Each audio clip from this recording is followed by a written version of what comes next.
Assalamu alaikum. Here is the construction update for this week. Carpenters are working on the decorative columns in the main prayer area. 35 of the 52 columns are on site. The remainder are still in fabrication and should be done very shortly.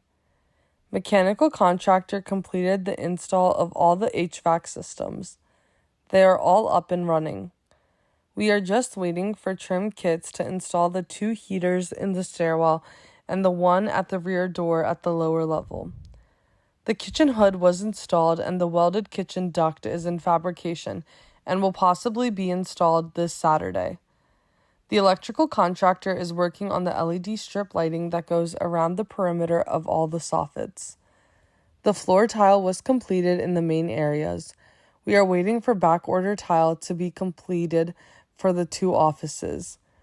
Carpet for the main prayer area and women's prayer area will be installed in 2 weeks after the LED lighting and ceiling tile work is complete.